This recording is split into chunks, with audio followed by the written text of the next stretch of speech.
We are called to order for the 2022 Flagler County Legislative Delegation meeting. Shannon, please call the roll. Speaker Renner, Here. Senator Hudson, Here. quorum is present. It was a tough count. I looked around the room, but, and let me just lead us in a quick word of prayer. So please bow your heads. Dear Lord, we just thank you for the chance to come into this room and to hear from many people in this community that make it work. And we just ask for your wisdom and guidance in this upcoming session that we can leave our state better than we found it. In your name, amen. All right, Senator Hudson will lead us in the pledge. I pledge allegiance to the flag of the United States of America and to the republic for which it stands, one nation, under God, indivisible, with liberty and justice for all. All right, we're going to take a moment for introductions, and again, there's only two of us, so we'll start with Senator Hudson, and then I'll make some introductions. Thank you, Speaker Renner. I'm Travis Hudson. This is my, I believe, fourth and a half last term here, serving for 2 more years, chair of fiscal policy in the Senate. So bills that deal with a fiscal, but also have policy-related implications come through me. All the bills in special session came through my committee. With me, I have my staff, legislative aides, Matt Kaufman, Hunter Clary, Catherine Babcock, and then my district secretary, Danielle Corbeau. And they do tremendous work to keep me at least on my toes and in my committees when I need to be. We move a lot of bills through our office, and hopefully this year we're going to move a lot less because we've got a lot to do through our committee chairmanship. So with that, thank you, Speaker. And I'll introduce our lean, mean staff, which is Shannon. Raise your hand, Shannon. And we'll probably hire on another person. We have 2 on the House side, but she's doing a great job. So if you've not met her, please go over and say hi before you leave today. And we're still in the same location there on Palm Coast Parkway. But that's us. And next up, we're going to elect a chair and vice chair. So pardon us for this, the administrative task we have. And I nominate Senator Hudson, which may surprise you, to be the chair of the Flagler County Delegation. All those in favor say aye. Aye. And By your vote, Senator Hudson will now be the chairman of the Flagler County Legislative Delegation. And I nominate Speaker Renner to be vice chair. By process of elimination. There's no other candidates. All in favor? Aye. Aye. By your votes, Speaker Renner will be vice chair for the Flagler County Legislative Delegation. All right, now we'll now turn it over to our new chairman, Senator Travis Hudson, who already has a book in front of him. But I do. Thank you, Speaker Renner. You're welcome. We're going to go to public comments. I've got a list in front of us. Please speak into the microphone so everyone can hear you, even back home listening. I believe we have 3 minutes on the clock. That's going to be going and starting when you get up here. If you have not filled out a form or you're not on our agenda, we have cards in the back where we'll take you up if for some reason you were misplaced or came in to speak and we don't have you up here. So first up, we will have Commissioner Greg Hansen, the chairman of the Flagler County Board of County Commissioners. And you, sir, are recognized when you get up here.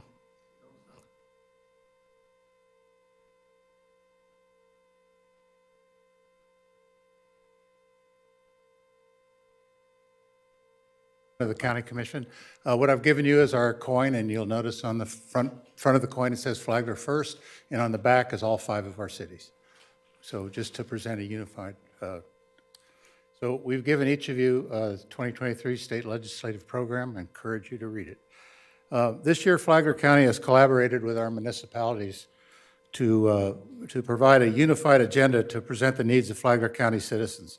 We are truly appreciative of the great working relationship we enjoy with our state legislative delegation and welcome your partnership in our vision for 2023.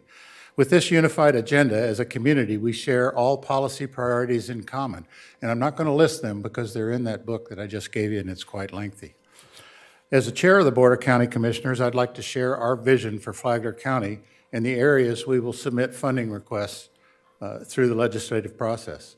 While our list is not all-inclusive, I am sure our municipal partners will share their requests today as well. The county, however, will continue to improve our public health and safety, behavioral health, infrastructure, and community resiliency. The following are our 5 funding requests. Number one is we provide funding to relocate, construct, and combine a fire station with fire administration to improve the health and safety conditions for fire personnel and increase efficiencies while minimizing response times. This is in the city of Bunnell, and we need to close that one and open a brand new one, and we're in the process to do that if we get the funding. The building is currently 32 years old. It just does not, it cannot be repurposed again for this job. The fire administration staff is located at our Emergency Operations Center, and the rest of them are spread out. We need to consolidate our leadership in the fire department, and this will allow us to do that. Number two, provide funding to purchase a replacement for our current Fireflight helicopter and the equipment necessary to appropriately protect and serve Flagler County. Our current helicopter is a 1998 American Euro. It does not have the potential or the capabilities that we need for fight fires, which is our number one priority, to be a fire flight to take patients to the hospital, and to support the sheriff. It's just not equipped to do that. So we've started a fund. We have $2 million in it. We think we need 8, so we'd like 6 so we can buy a new helicopter. Number 3, expand behavioral health services in Flagler County by constructing an integrated stabilization unit and men's residential treatment facility. Number 4, provide funding for emergency repairs for the dune.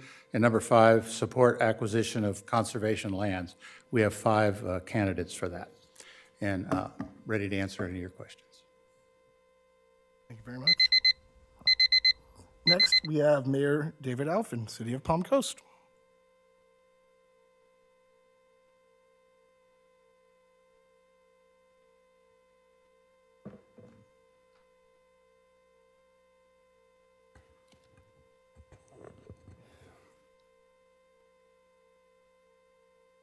Good afternoon, Senator Hudson and Speaker Renner. Thank you for visiting us today to hear our legislative priorities. It's my privilege today to introduce the City Manager of Palm Coast, Ms. Denise Bevan.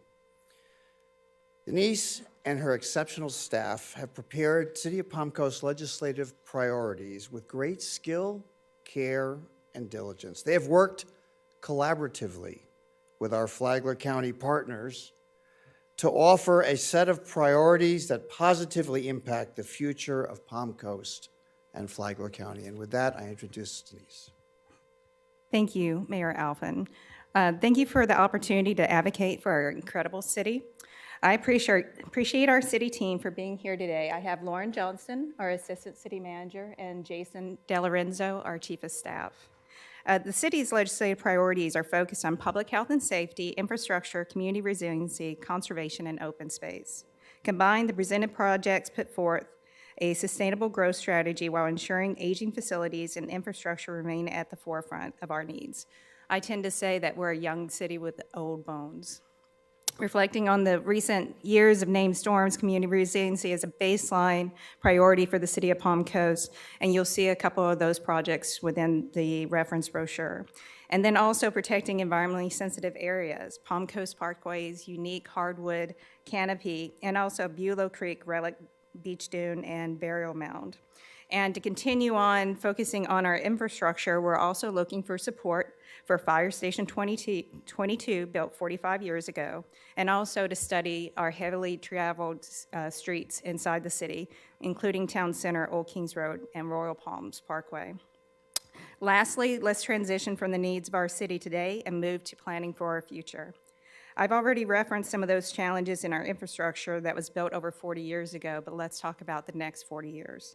I am extremely proud of the city's legacy of putting the environment first, and it is my priority to ensure the green print comes before the blueprint as we continue to grow and as we can continue to grow westward.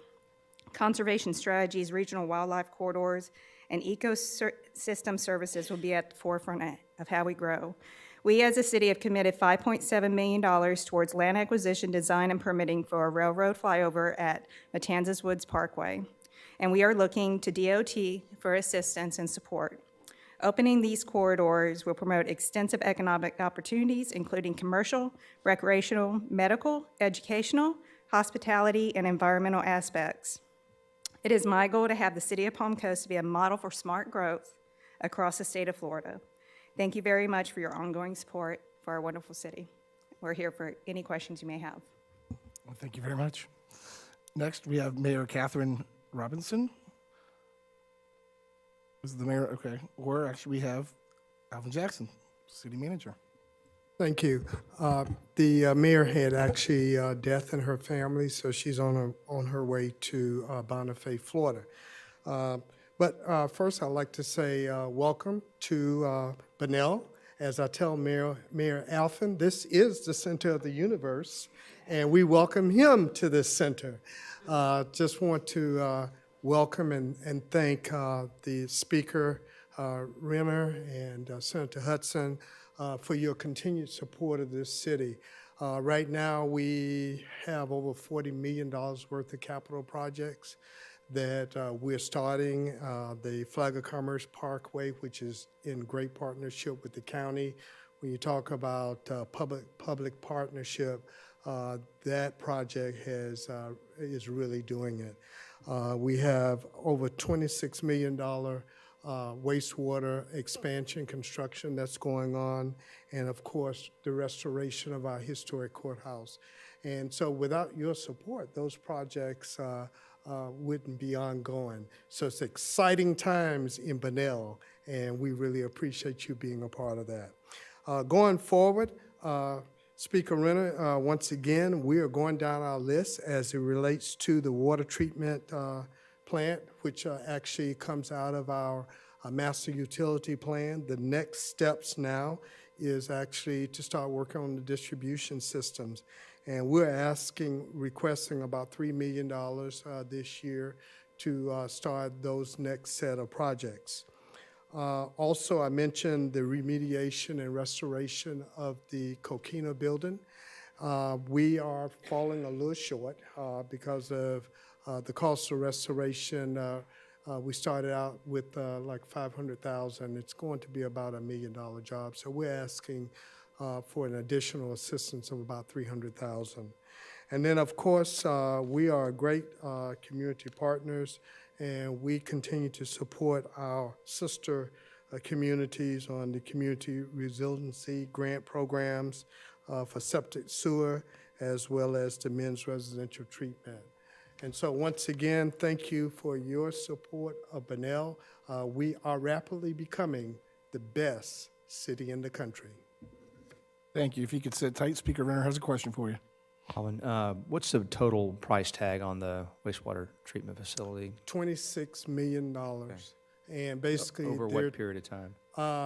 We are starting construction in the next 3 or 4 months.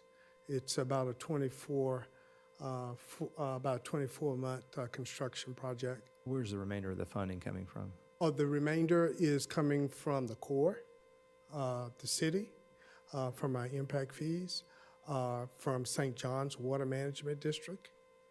And you're funded for 23, you need 3?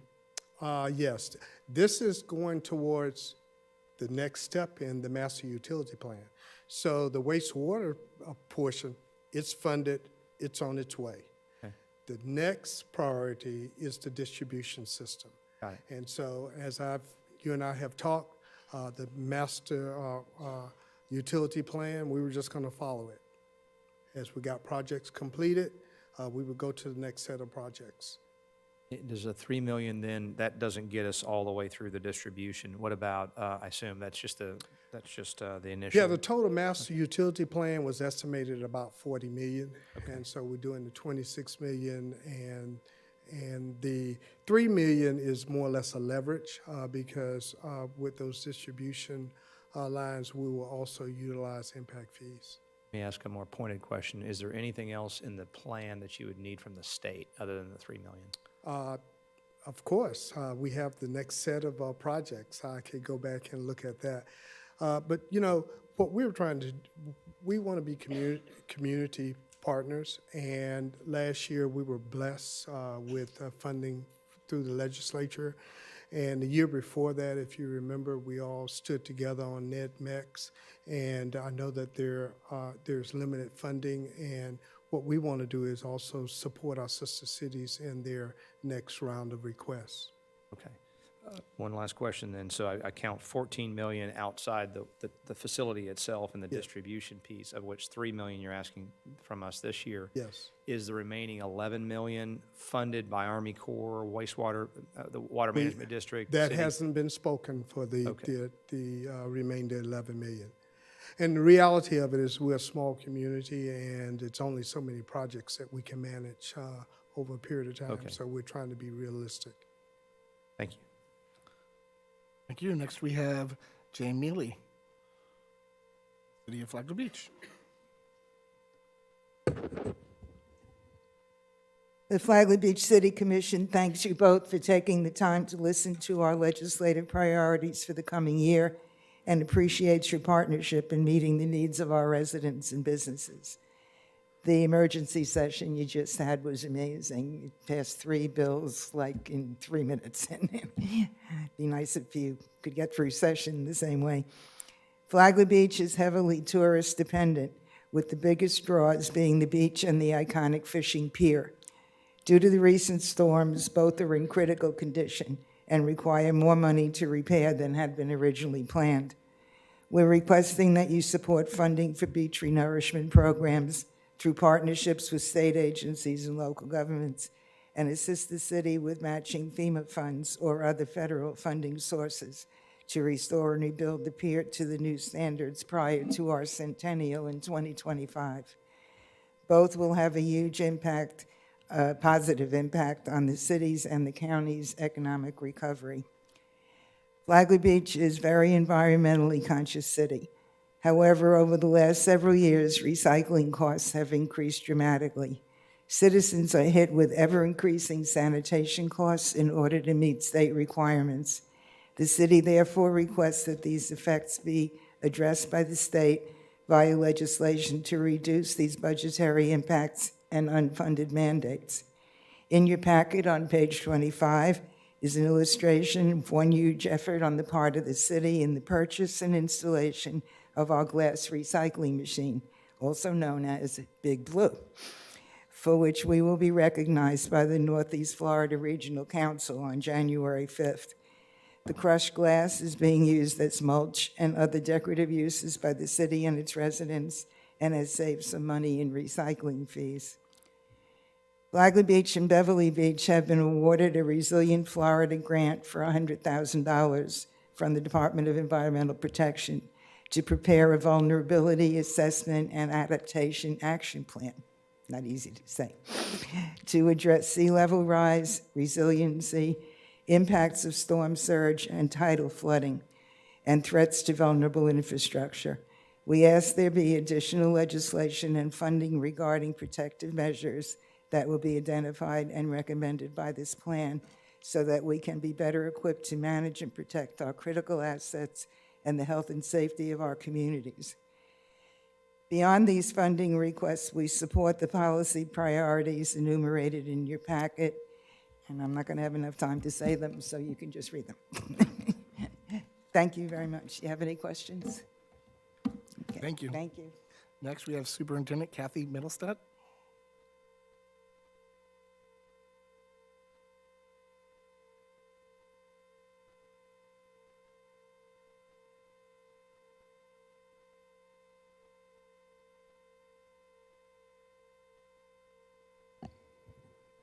Good afternoon. I'd like to open by congratulating both of you on your re-elections. I have presented you with a Elevating Excellence Flagler School District pin. On behalf of my school board, Board Chair Massaro is here. Our strategic plan always drives us into making good decisions based on all of our academic goals that we have outlined, and all of that is to address the excellence within Flagler schools and how we operate. I want to note that you are probably aware we have new board members. They are currently involved in conversations right now about developing their platform. I will be highlighting with them tomorrow at a workshop some of the key things I want to share with you today. The first and foremost is I want to take a moment just to express to our community how grateful we are and their recent support of our half-cent sales tax renewal. That is a visionary plan that we're going to move forward with that supports, I believe, what is the governor's initiative as it resides to classroom to careers and what we're trying to do in the future on that, getting ready for the next step for our students. So our stewardship and making sure that we are physically responsible for those dollars, our district is going to do a jam-up job with that piece. The 4 areas that I think our delegation that you could service with on are the following possibilities. We have determined recently from the hurricane impacts and utilizing some of our older facilities, our Adults with Disabilities program, which you have graciously stood up the operational cost for, we're looking for a permanent structure that could long-term support that growth and development that they have had coming out of COVID. They currently have 60 students that they serve, ages 23 and older, and they have a waiting list. So we'd love to be able to work with you to possibly develop a special project to find a permanent site and location to house that program. A second thing of importance is our pre-K initiative. Early learning, as we know it, is where it begins, and we want to make sure that we are ready to stand and assist. If you have a pilot program that you want to engage with here in Flagler County, we are positioned well with our local providers, and we would engage with that if that makes itself available to you and that is of an interest. Third, we want to express and thank you for your support with the base student allocation funding. It kept pace with the inflationary increases last year, but I'm fearful going forward, that's only going to continue to accelerate. So anything the delegation can do going into the spring to continue to make sure that we have all that we need with that BSA to support great competitive salaries for our employees and our teachers, I would appreciate that. And then finally, I know that the governor continues to focus on career and classroom educational opportunities. One of the things that's being discussed right now is opportunities for content coursework in middle schools. In K-12 education right now here in Flagler, we are very proud of all that we offer our students from elementary to middle to high. So continuing to expand on those curricular opportunities, we'd be very grateful if we have those coming forward. And then just finally, I'd just like to say thank you for all that you do in supporting us. Prior to COVID, Flagler Schools was an A-rated versus on the basis of accountability, and we're working hard to strive to return that A-rated status to Flagler Schools. Thank you for your support. You have any questions, Speaker? I have a couple questions, if you don't mind. The program that's Adults with Disabilities to find a permanent house for it, would that be on school board-owned property currently, or are you looking for other sites? We would welcome the opportunity to have a community conversation about that. I have met with the other lead officials from the city and the county. We've addressed how this could be something that we could find a partnership with. But either way that we go, we would just look for the opportunity for the discussion. Great. The second question I have is your local tax that you just passed. Is there flexibility in dollars for teacher salaries, and does that help you within that? Because we heard this in St. Johns County that we just came from about teacher shortages and pay. Obviously, your board has not met, so you're not here to discuss that, but do you have some flexibility in those dollars, or are you pretty much bound by what the tax? We do not. It is a capital tax to support those needs. Got it. So you're trying to make up the difference as best you can with what the state gives you. Absolutely, yes. Okay. Thank you very much. Thank you. Next, we have Sheriff Rick Staley.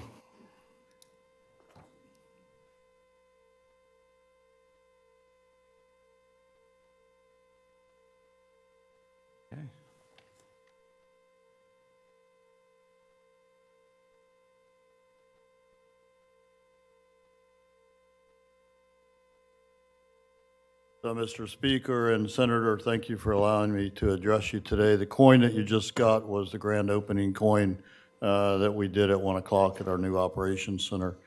While I'm Flagler County Sheriff Rick Staley, I'm actually speaking to you on behalf as the Vice Chair of the Florida Sheriff Association Board of Directors. There is legislation that we, as the sheriffs, would like to see, and it involves improving the Florida retirement special risk class members. Everyone in public safety is having a hard time hiring and finding applicants.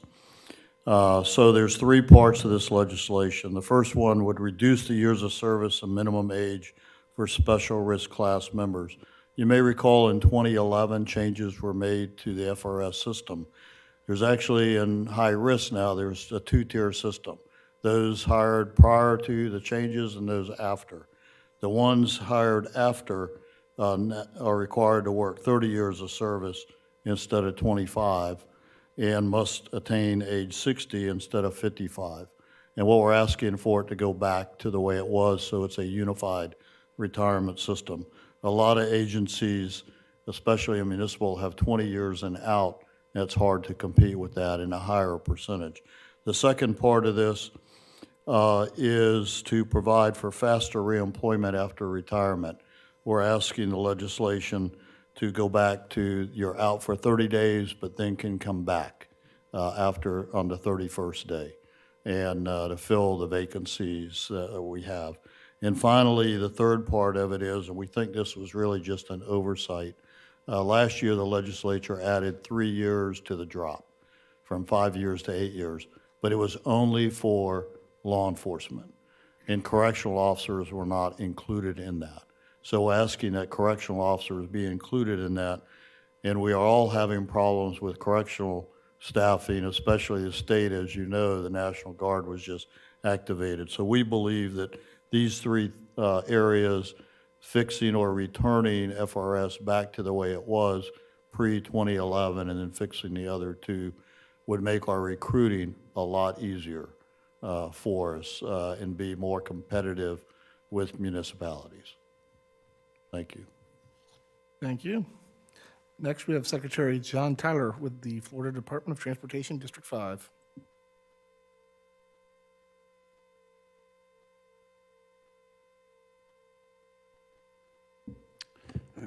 Good afternoon. Mr. Speaker, Senator Hudson, thank you for having me here today. Be glad to give you a brief update on the State Road A1A Resiliency Strike Team, of which I'm a representative of. The strike team is a joint partnership between Flagler County, FDOT, the City of Flagler Beach, and Volusia County. For the second time in 6 years, portions of State Road A1A was damaged as a result of hurricanes and storms. When Hurricane Nicole made landfall on November the 10th, sections of State Road A1A in Volusia and Flagler counties were damaged and undermined. Severe erosion from Hurricane Ian increased the vulnerability of the roadway before Hurricane Nicole hit. However, after Hurricane Nicole hit, FDOT was successful in reopening State Road A1A in less than 30 hours and has continued to place sand and rock to protect the roadway. Through December 15th, more than 36,000 cubic yards of sand and more than 16,000 tons of rock have been placed to protect the roadway. We know that this is not a long-term, cost-effective solution. Even now, the ocean continues to wash away the sand that crews are placing down, which means that the roadway is still very much in jeopardy.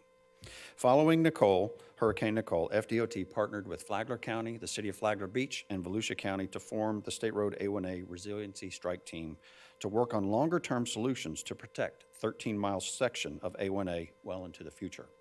The strike team is developing a list of solutions and a process for evaluating those solutions. In January, the community will be invited to participate in listening sessions to share their ideas and give feedback to the strike team. In February, the preliminary recommendations will be presented to the city and the county commissions. And in March, our final report should be issued. Throughout this process, we look forward to working with our local, state, and federal partners to help ensure the future of this important corridor. Thank you very much. And with that, I'll answer any questions. Thank you very much for your time.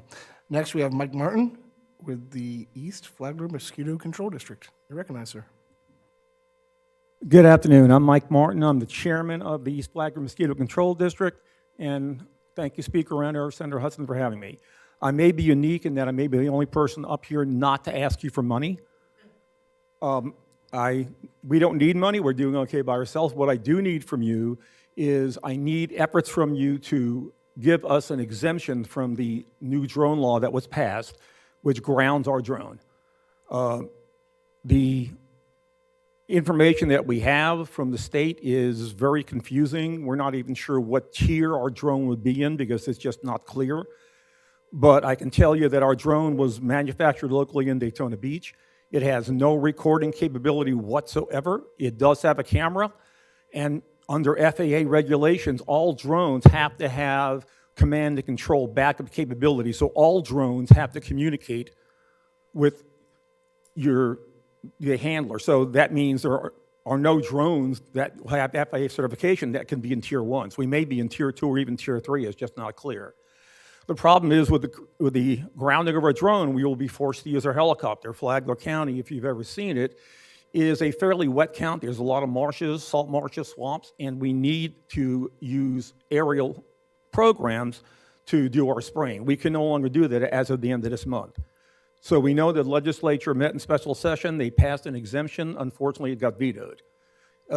It's going to cost us quite a bit more money every year to have to use our helicopters rather than the drones. We're very proud of the fact that we were the first mosquito district in Central Florida to use a spray drone. No manufacturer on the authorized list makes a spray drone. It's a very niche market. I don't know if any manufacturers will make a spray drone. Unfortunately, some of the chips, I believe, have been made in China that this company in Daytona, bought to use it, so our drone is subject to it. But we really need an exemption because there's no way that we could ever record anything on these drones. So there's no strategic danger from allowing us to use our drone to go out and larvicide. The drone is much more precise. It's much less invasive. It doesn't, carry the sound of a helicopter. It's much cheaper. And it's more precise. We can fly it lower. We can get to the exact areas that we want. So it makes our treatments much more effective. So I'm here to ask you to please do what you can to allow exemptions from this drone law to be passed, especially for programs like ours, mosquito spraying, where there is no recording capability, and we use them to protect the public health. So thank you again for letting me speak, and thank you for all the great job that you do. Thank you. Thank you. Next, we have DJ LeBeau with Early Learning Coalition of Flagler and Volusia. Hi, DJ, you're recognized.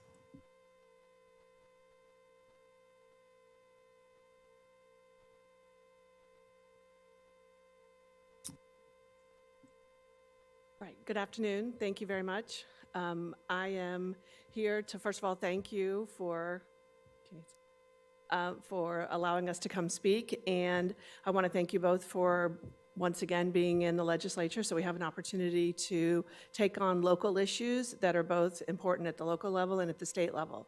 So this year, as you know, every year I am here about the little babies and those that are before entering kindergarten. So we focus on the birth to 5 population. We, of course, are interested in both their brain development as well as their social and emotional behaviors. And that's what we try to focus on. We're very excited that in the last probably 7 or 8 years, early learning has become more and more of an interest to you guys, and we are very thankful for that.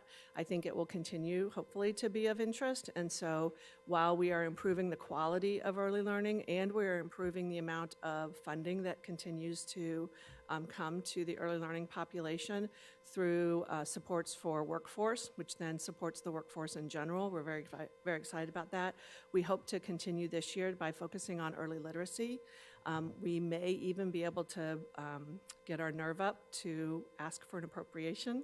That's what we're hoping. We've never done that before, and we're hoping to do that.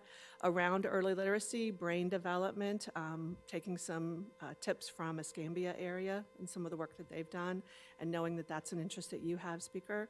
So we're hoping to continue to do that, and we thank you again for everything that you've continued to do for us. We know you're on pre-K education this year, so we will be coming and talking to you as well. So thank you. Thank you. Next, we have Linda Levin with Elder Source.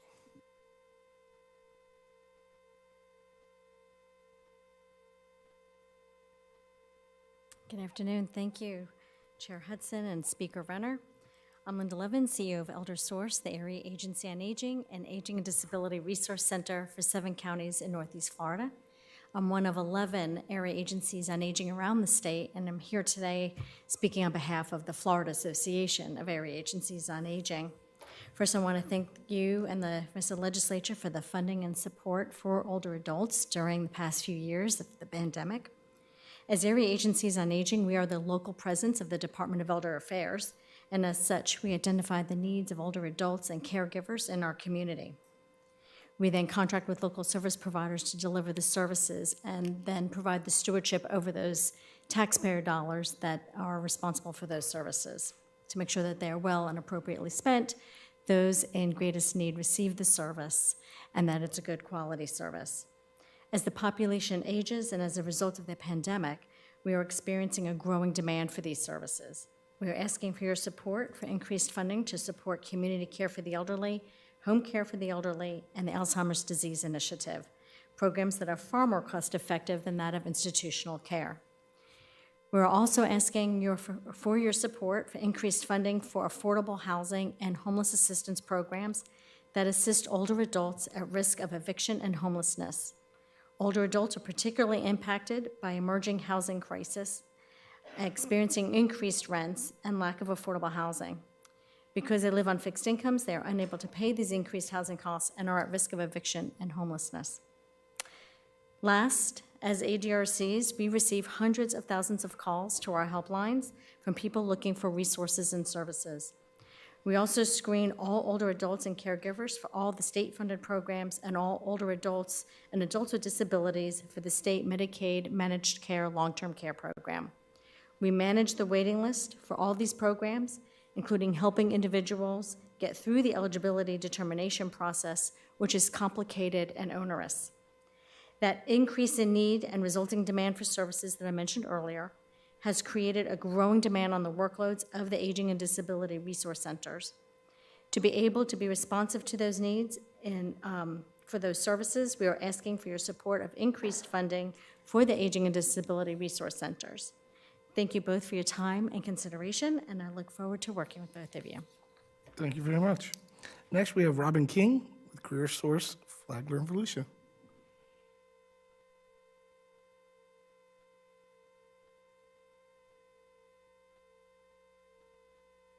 Good afternoon, Speaker, Senator. Thank you so much for the opportunity to provide an update.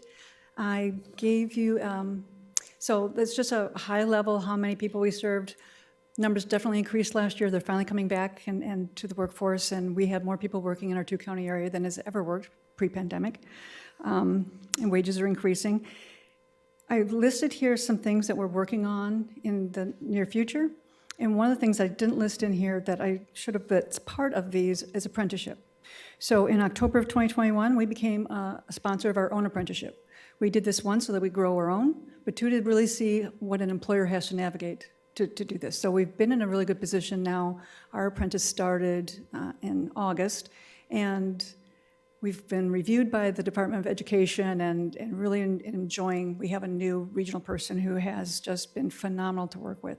She's been working, like Halifax Hospital has implemented apprenticeship, so we get to plug into a variety of places depending on where the business needs us, whether that's helping training in the related training instruction or on the job training. We have been working with the REACH Office, Career Source Florida, and the Department of Economic Opportunity in the implementation of the REACH Act. To that, we've been participating in the roundtables that Ernst & Young are doing across the whole state. We are looking forward that we understand that the schedule is that there will be a recommendation in February and looking on how we can implement that. Also, I have been responding to requests from APAGA. I understand that the legislature is really looking at how to eliminate fiscal cliffs and how we can help people raise up out of poverty. So I've been working with them and hope to work with you on that as well.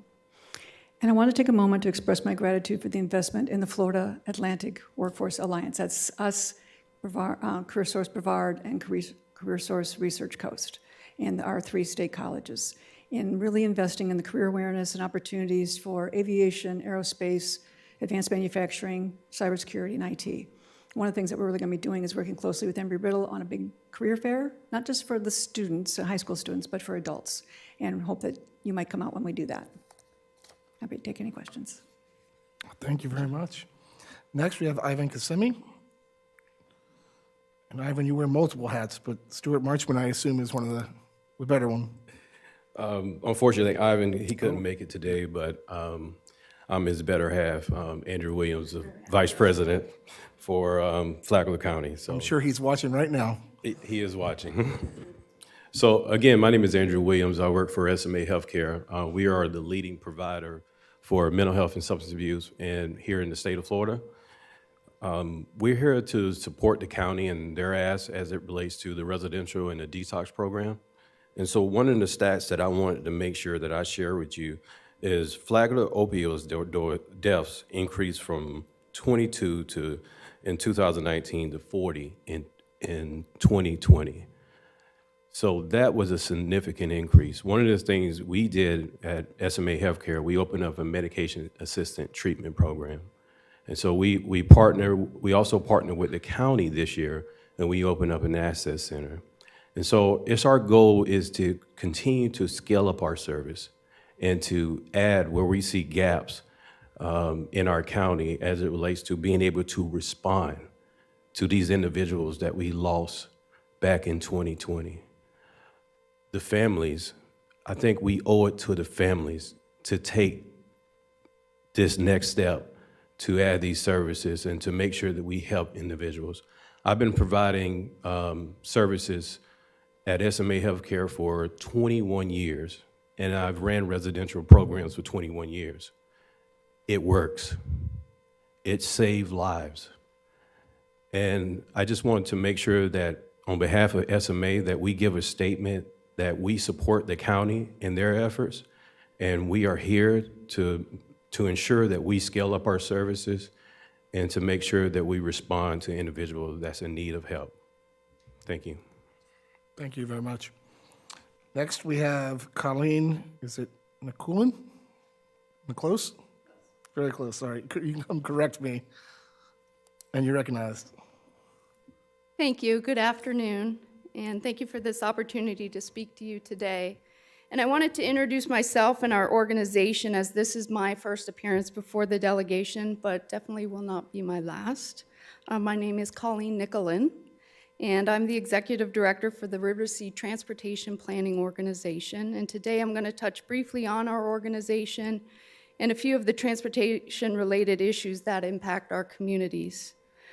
The River to Sea Transportation Planning Organization, or the TPO, is comprised of locally elected officials in Flagler and Volusia counties, and they represent both of the county governments and the 24 municipalities within those counties. And specifically within Flagler County, it's the Flagler County government, the cities of Bunnell, Beverly Beach, Flagler Beach, and Palm Coast. And the main role of the TPO is to coordinate regional transportation planning between the 26 member governments, the various agencies throughout the state, such as the Florida Department of Transportation, the regional planning councils, as well as the communities that we serve. And this coordination ensures local input to the transportation decision-making process. Each year, the TPO does develop policy positions for transportation-related issues that our communities face. And in recent years, we have concentrated our focus in three primary areas that are safety, funding, and advancing technology. And while they are all interrelated, I'm going to talk briefly about each one of them in reverse order. Technology. With regards to technology, advancing technologies in transportation does have the opportunity to transform our communities and our local economies. And whether it's supporting projects that advance ACES technologies, which are automated, connected, electric, and shared vehicles, or the implementation of smart cities or innovative pilot projects, these technologies have the potential to dramatically improve safety and efficiency of our existing transportation infrastructure. With regards to funding, it's important to maintain a dedicated, flexible, and sustainable funding for all of our programming.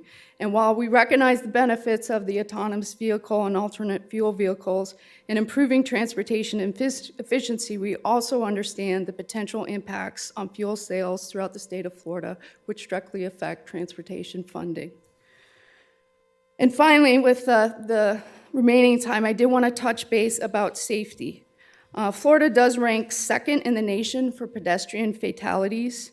And unfortunately, our area, our metropolitan area, which covers both Volusia and Flagler County, ranks as the most dangerous in terms of pedestrian fatalities in the nation. That's based on a per capita and a recent report that was issued called the 2022 Dangerous by Design Report. And we believe that a safe system approach is necessary that makes safety for all users a priority on our transportation systems. Thank you for the opportunity. Thank you. And Speaker Renner has a question, if you don't mind. You would go back to the most dangerous piece. That was what area and what was the criteria that they used to determine that? So it's based on the metropolitan area that covers all of Volusia and Flagler County. The name of the metropolitan area is the Deltona, Daytona Beach, Ormond Beach area, but it does encompass all of Volusia and all of Flagler County. And the report was the 2022 Dangerous by Design report that was published by Smart Growth America, and they published this report. They used to publish it on a biannual basis, and now they're doing it on an annual basis, and it's based off of pedestrian fatalities per capita. You know, this is probably a good time to mention, because when we give closing remarks, it's an empty room usually. Everybody's already left, but we're going to be working on some long-term strategies in the area of transportation, water supply, water quality, resiliency, land conservation, all these different things. So I would invite you to come up to Tallahassee and talk specifically about that safety component for our TPO, which clearly we need to address if we are that dangerous for pedestrians, and what we can do both short-term and long-term to remedy that Absolutely. and get to the top of the heap, not the bottom. Absolutely, thank you. Thank you. Next, we have Mary Hampton, Florida Citizens Alliance.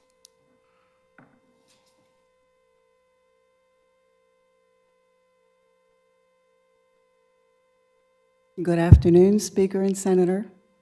I represent FLCA, Florida Citizens Alliance. We have over 250,000 active supporters and local leaders in over 20 of Florida's 67 counties.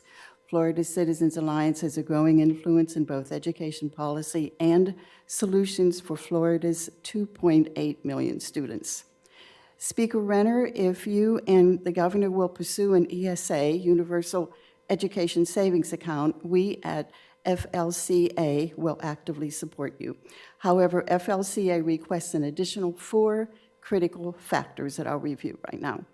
Number 1, inclusion and to be also acceptable to Florida homeschool families. Number 2, significantly expand the student funding organizations to include many additional charities. For instance, Florida only has Step Up for Students and AAA Foundation, which have become slow and bureaucratic. We need competition, which means donors need more choices.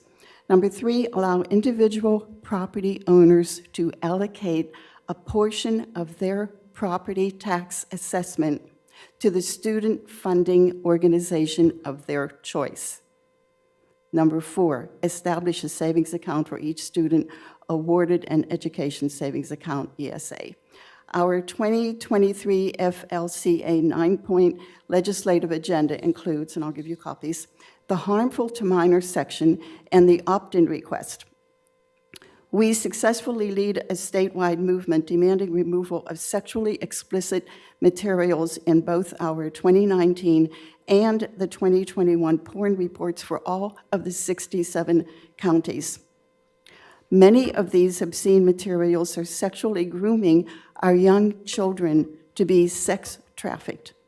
This means that the legislature needs to repeal loopholes in FS 847.001 and .012 that some school districts currently exploit. No sports, no aspirin, not unless the parents opt in. Yet the school setting can sexually exploit the children without parental knowledge. Please add a valid opt-in to the parents' rights law. Thank you.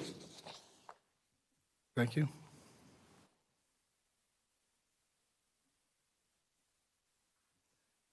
Next up is Donna Sabatino with the AIDS Institute.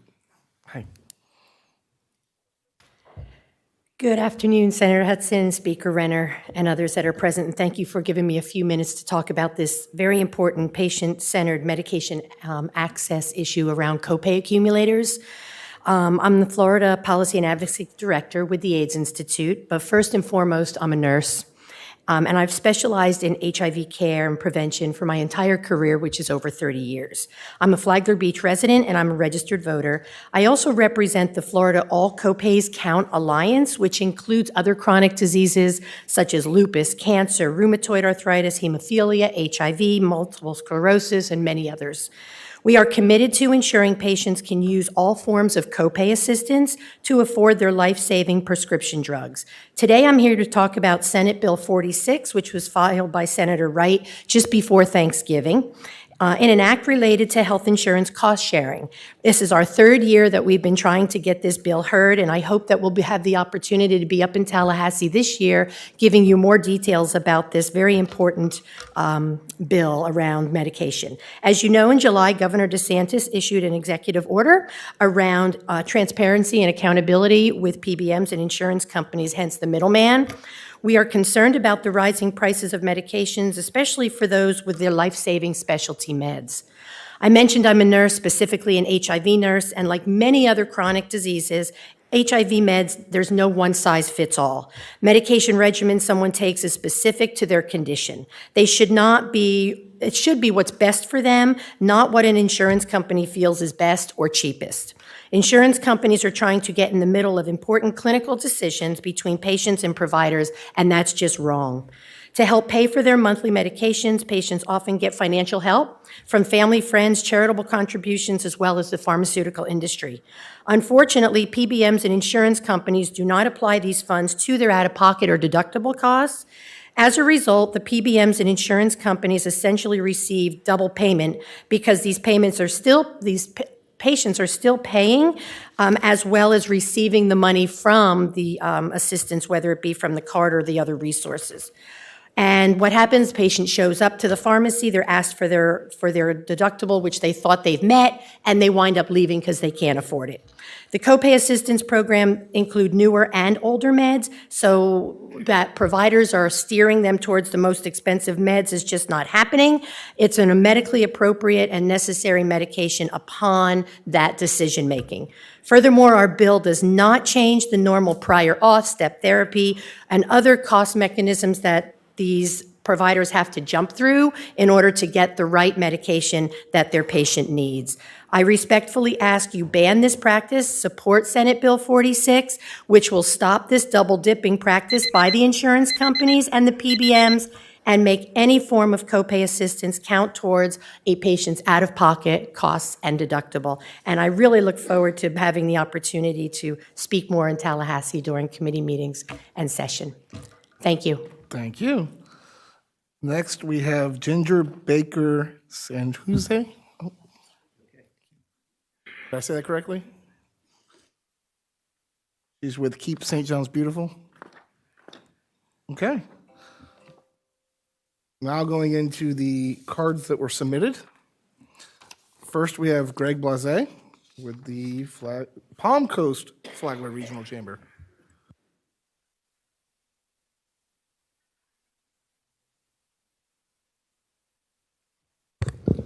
Thank you, Senator Hudson, and congratulations, Speaker Renner, on earning the title Speaker of the Florida House of Representatives. That's really amazing.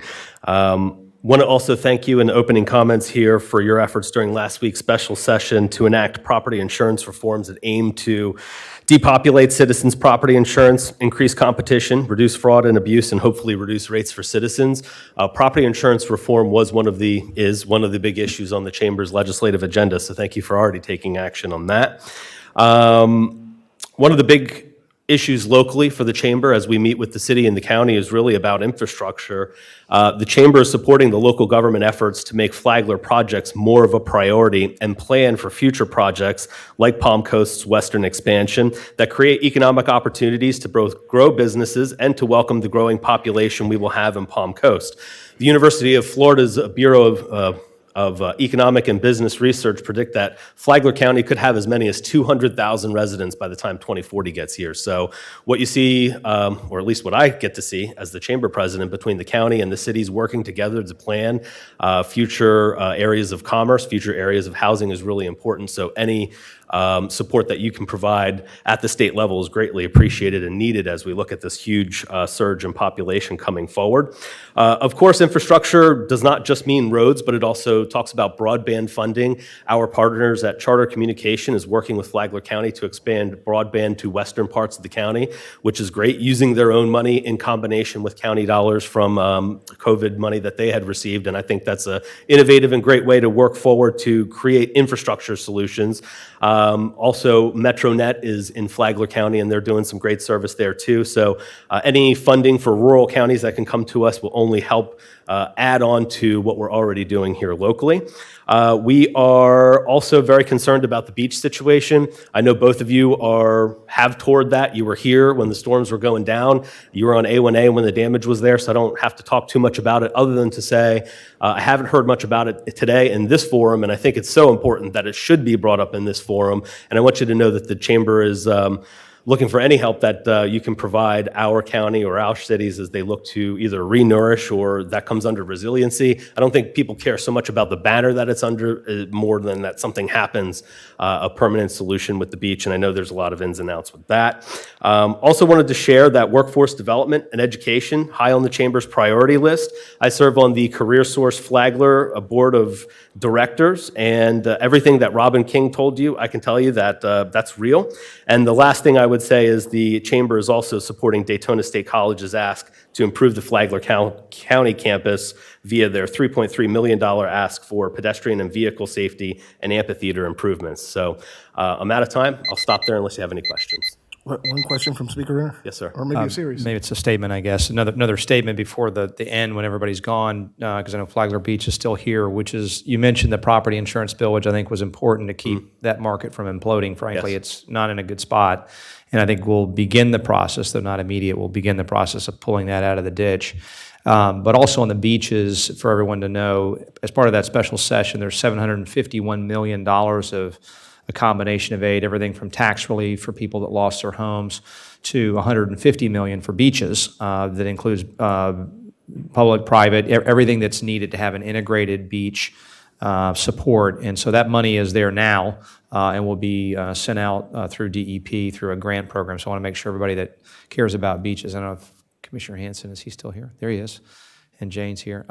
So that's important for everybody to know, and I appreciate your support. We obviously need our beaches. No beach, no Flagler Beach, and so we need to have that fixed. So. Yeah, and 1/3 of our jobs come from the tourism sector here in Flagler County, so that's a big deal. But thank you both very much. You're both very in tune. You both, the thing I respect about both of you, and I've only been in the community for 2.5 years in this role, but what you say here is the same way you vote in Tallahassee, and you know we've been tracking votes since I've gotten here, so really appreciate your overwhelming and unconditional support of the business community. Thank you. Thank you. Next, we have Rebecca DiLorenzo with the Florida Association of Free and Charitable Clinics. Good afternoon. Rebecca DiLorenzo, Chief Executive Officer, Florida Association of Free and Charitable Clinics, and I want to thank you both for your ongoing support of our sector. In our annual analysis, our 113 clinics statewide provided care to over 200,000 unduplicated patients and saved the state over $200 million in costs. Within this analysis, we also identified some gaps in service, and those two primary gaps are around dental health and mental health. And dental health, which is often considered kind of cosmetic or elective, really creates a huge barrier to patients that need additional services. It prevents them from getting chemotherapy, it prevents them from having a lot of surgeries, and the cost to provide those services is outrageous. And of course, then the second gap is around mental health. So we intend to ask the state for additional funds to support those 113 clinics in providing care to our working poor throughout the state and save the cost in emergency health care costs. Again, I want to thank you. You both have been very supportive of our sector. Statewide, we have a lot of support, and just want to thank you for that ongoing. And happy to answer any questions. Otherwise, thank you and happy holidays. Thank you. Next, we have Christina Mortimer with the Flagler County Sheriff's Office. Good afternoon. I am Christina Mortimer. I work at the Flagler County Sheriff's Office. Throughout my 14.5 years of employment there, I've worked in the capacity of a public safety telecommunicator, a training officer, dispatch supervisor. My current role now is Director of Communications, where I oversee our local 911 center. I have the honor to work alongside some of the most heroic individuals we have here in Flagler County. I'm here today to first and foremost thank you for allowing me to speak about something so important to everybody in the 911 industry. I'm speaking on behalf of Florida APCO, as well as all of our public safety telecommunicators, also known as 911 dispatchers. We are asking for your support in amending the Florida State Statute 112.1815, which would include 911 dispatchers in the definition of a first responder. Currently, the Bureau of Labor Statistics classifies 911 dispatchers as office and administrative support personnel, which is far from our job description. We're not clerical workers. Clerical workers do not have to activate during emergencies and work around the clock to provide emergency services to their communities. Clerical workers do not have to hear the cries from a mother calling for help when her baby's not breathing. Clerical workers do not have to remain hypervigilant for 12+ hours because they always have to be ready for the next emergency. When a citizen of Flagler County calls 911, they are expecting a high qualified and trained professional to answer their call. All of our 911 dispatchers here in Flagler County go through a very extensive state-approved training program prior to getting their state certification from the Department of Health. We are trained to remain calm in all emergency situations and provide life-saving pre-arrival instructions. Our training is so extensive because mistakes made in our jobs can make the difference between life and death. Just last month, one of our dispatchers answered a call from a caller advising that her loved one wasn't breathing. Our dispatcher was able to calm the caller down, provide her pre-arrival CPR instructions, and the patient ended up living. Although we may not physically respond to the scenes, as we take the calls, we create our own visions of what the scenes potentially look like. Those are images we can't erase from our memory. One of our dispatchers had to hear the sound of a gunshot when one of her callers took his own life with her on the line. She will never unhear that sound. These types of calls are not uncommon for 911 dispatchers. PTSD is also not uncommon in this profession. Including dispatchers in the state statute will help with the recognition that is necessary to get the mental health support. Additionally, this can allow dispatchers to feel the sense of pride that comes with being recognized as an equal in any law enforcement or fire rescue response, which can also help with the national retention crisis that many 911 centers are facing. Currently, 18 states have included 911 dispatchers in the definition of a first responder, and we're hoping with your support we can make Florida the 19th. Thank you. Thank you.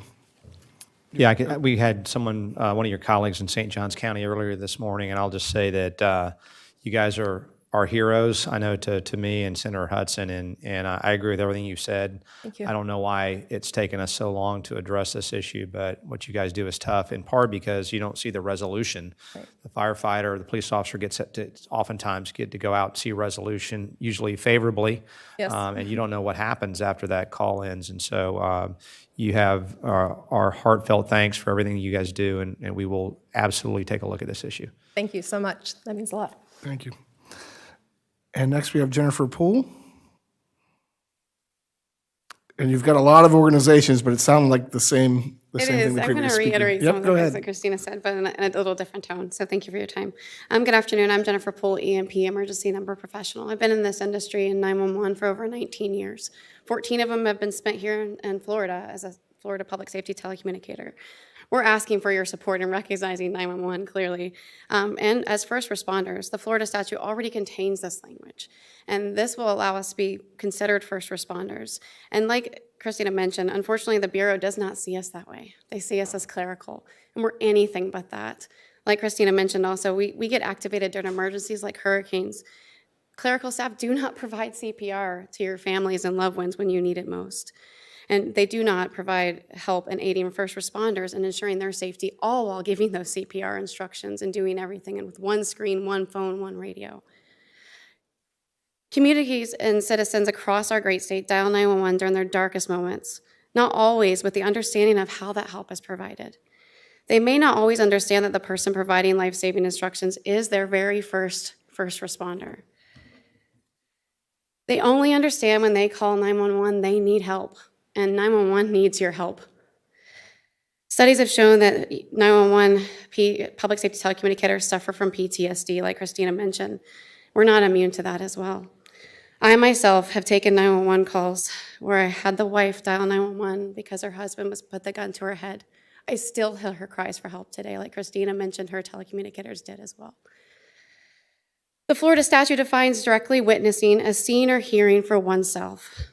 911 public safety telecommunicators directly witness these traumatic events by that definition alone on a daily basis. 911 public safety telecommunicator inclusion, like Christina mentioned, validates the skillful work of 911 professionals across our state. emerging technologies are only making our jobs a little harder. And with that, we're bringing video to 911 in counties nearby and here soon in Flagler County. Recognizing 911 dispatchers as first responders by aiding them to the statute definition assists by providing the much-needed mental health support that's required for our public safety 911 community. Our 911 brothers and sisters are not immune to suicide. 18 states, like Christina mentioned, have already recognized 911 professionals across as first responders, reflecting widespread agreement that 911 is much more than merely a clerical career. Let's make Florida the 19th state to recognize 911 dispatchers as first responders.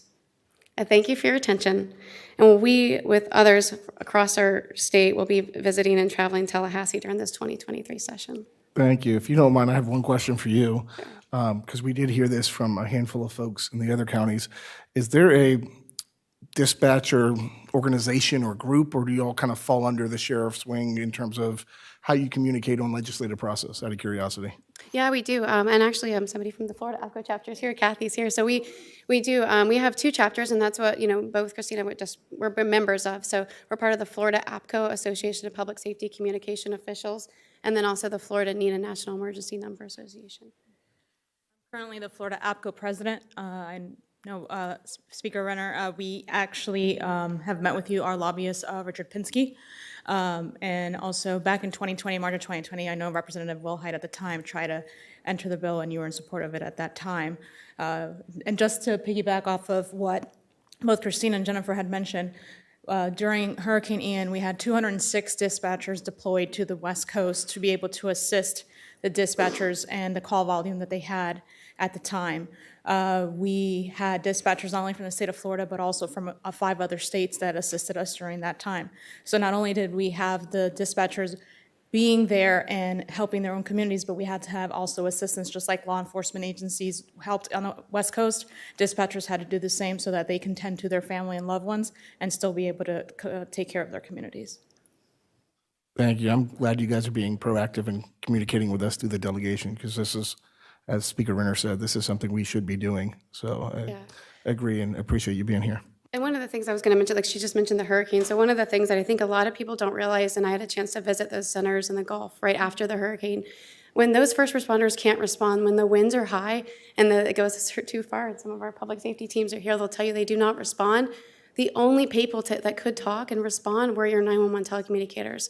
They heard some of the worst calls this year, and it's only getting worse. So, but thank you so much. I just want to reiterate that. Thank you. That is the last of the cards that I have. Was there anybody else that may have filled one out that didn't get up here? Anybody else wishing to speak? I see the state attorney has walked in. Are you wishing to speak, sir? I don't want to get in trouble and not recognize you. I've just been enjoying hearing everyone else speak. Great to see you, sir. All right, with that, I'll leave final comments first to Speaker Renner. Yeah, and I'll just start by, since we saw our Jay Larissa there, our state attorney and sheriffs here, and others who spoke and others who did not speak, mayor and others, commissioners.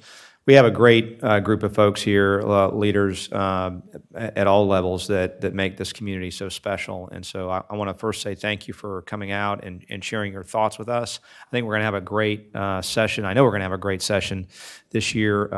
Hopefully we won't be in a recession this year or next, and we can have some of the resources needed to do the many things that we've talked about. And there's just a lot. Always more demand than there is money. We're a balanced budget state. Having said that, things couldn't be better right now in Florida. So we have some record reserves set aside that allowed us to do what we did this week to support hurricane victims, and so hopefully as well to address some of these long-term priorities. As I mentioned, one of the unique things we're doing on the House side is to look at long-term infrastructure strategies. So again, that's water supply, water quality, water treatment. It's transportation, ports, seaports, airports, all forms of transportation. And then also land conservation and resiliency, so that we can holistically look at how we take our state from 22 million people and we'll blink and we'll be at 25 million. We'll blink again, it'll be 30 million. And so we do have to be very thoughtful, very purposeful in an area that's very, very expensive to make sure that we maintain the quality of life that characterizes Florida generally. And I think Flagler County in particular is one of the things when, if you ask me for one marketing thing I would put up for our county, it's quality of life. And so we want to maintain that and make sure we keep it that way. So I want to thank everybody for being here. Again, there's Shannon over there, that if you need her for anything when you can't find me, she's there, but please reach out to us. We're going to have the inaugural on the 3rd, and we'll be in committee weeks in January, February. We start session March 7th, and then we're out of there, around the first week of May. So if you have anything that you've not brought to us, please do so right away, and we'll do our best to try to be helpful. And have, again, I think we're going to have a great session this year. Thank you, Speaker Renner. So you've heard it first. We're going to end on time for once this year, right from the Speaker's mouth. I just want to thank everybody for coming. It's always great to be back here. Everybody gets along. They're cordial. There's a lot of cities and counties, a lot of municipalities, a lot of locals, but you all seem to work great together. And it's a testament to the leaders that get elected who understand their roles in the community. So we really appreciate that. It's not always that way with other delegations that we're in. That being said, I mentioned my staff earlier. They're here should you need anything from me, and we hope to see you up in Tallahassee to advocate even more strongly on your beliefs. And we know it goes a long way here, but it goes even further when you're up there, and people know from our district that they're up advocating for the issues. So with that, Speaker Renner moves we adjourn.